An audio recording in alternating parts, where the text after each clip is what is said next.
নমস্কার স্যার। নমস্কার। স্যার আপনার নাম? আমার নাম পবন পাহাড়ি। স্যার আপনি কোথা থেকে এসেছেন? আমি জলপাইগুড়ি ডিস্ট্রিক্ট ওয়েস্ট বেঙ্গল থেকে আসছি।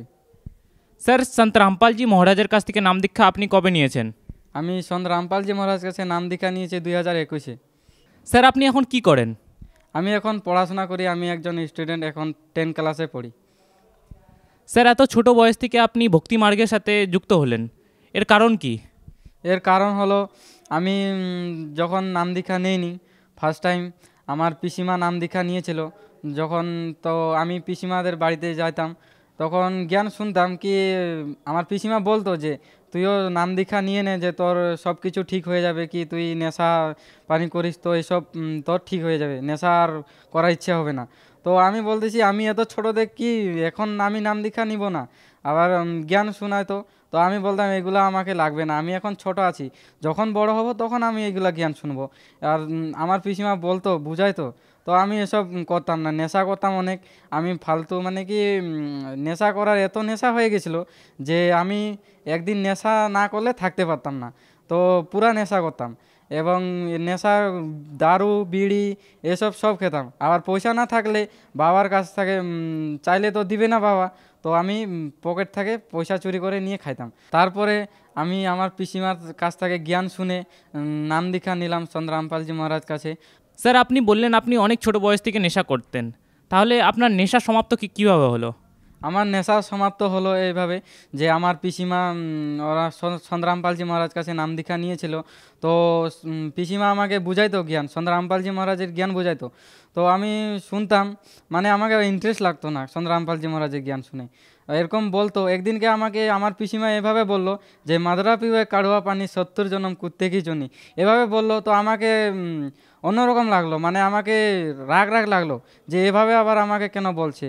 তো আমি ভাবলাম, তো ভাবে দেখে আমি বলতেছি পিসিমাকে আমি তাহলে তো কত মদ খেয়েছি, তো সন্ত রামপালজি মহারাজ বলে যে 1 গ্লাস খেলে কি মানে 70 জনম কুত্তার 70 জনম হয়, তাহলে আমি কত মদ খেয়েছি, তাহলে আমার কি হবে। তো আমি ভয় লাগে গেল আমাকে, তো আমি ভয়ে একদম মানে ভালো লাগছিল না।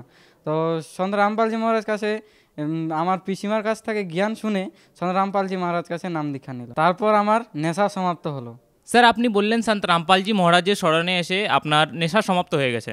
সমাজে তো অনেকেই নেশা ছাড়তে চায় কিন্তু নেশা ছাড়তে পারে না, কিন্তু সন্ত রামপালজি মহারাজজির স্মরণে যারা আসে আমরা দেখছি সন্ত রামপালজি মহারাজজির অনুযায়ীদের, তারা নেশা তো দূরের কথা, তাদের নেশা ছোঁয়া পর্যন্ত অপরাধ, এমনটা কেন? আপনাকে একটা কথা বলবো, যে আপনি বললেন যে জগতের লোক কেন নেশা ছাড়তে পারছে না, তো আপনাকে আমি একটা কথা বলছি যে সন্ত রামপালজি মহারাজ যে জ্ঞান দেয় শাস্ত্র অনুকূলে জ্ঞান দেয়, তার জন্য এই শাস্ত্র অনুকূল জ্ঞান যে বুঝে নিতে পারে সে কোনোদিনও নেশা করবে না।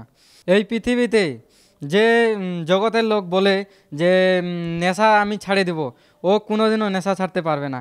কেন কি যে নেশা এখন হচ্ছে, দেখো কি তুমি দোকানে যাও, দেখবে দোকানের সামনে আগে তোমার নেশা জিনিস ঝুলানো থাকবে। আমি তো নেশা কথা আমি তো জানি যে নেশা করলে মানে কি জগতে থাকলে যে নেশা, এসব নেশা আমি ছাড়ার অনেক চেষ্টা করছি কিন্তু ছাড়তে পারি নাই।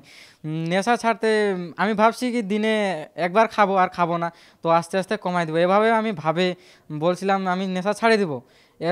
এরকম শুনে আমি নেশা ছাড়তে পারি নাই, কিন্তু সন্ত রামপালজি মহারাজ কাছে স্মরণে আসে আমি তো নেশা ছেড়ে দিলাম, তো জগতের লোক বলছে যে আমি নেশা ছেড়ে দিতে পারবো, ওনারা কোনো দিনও নেশা ছাড়তে পারবে না। তো শুধু একমাত্র ওনাদের রাস্তা উপায় আছে, সন্ত রামপালজি মহারাজ কাছে নাম দীক্ষা নিলে তবেই ওনার সে নেশা ছুটে যাবে। স্যার আপনার কথা শুনে যদি কেউ সন্ত রামপালজি মহারাজের কাছ থেকে নাম দীক্ষা নিয়ে নিজের নেশা সমাপ্ত করতে চায়, তাহলে সন্ত রামপালজি মহারাজের কাছ থেকে নাম দীক্ষা কীভাবে নিতে পারবে?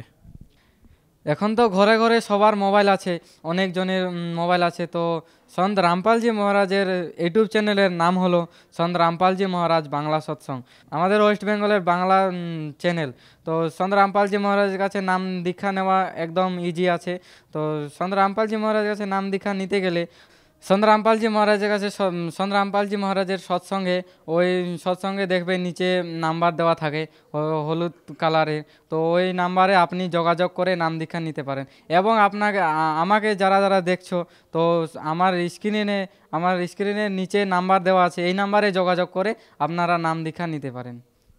ধন্যবাদ স্যার। ধন্যবাদ।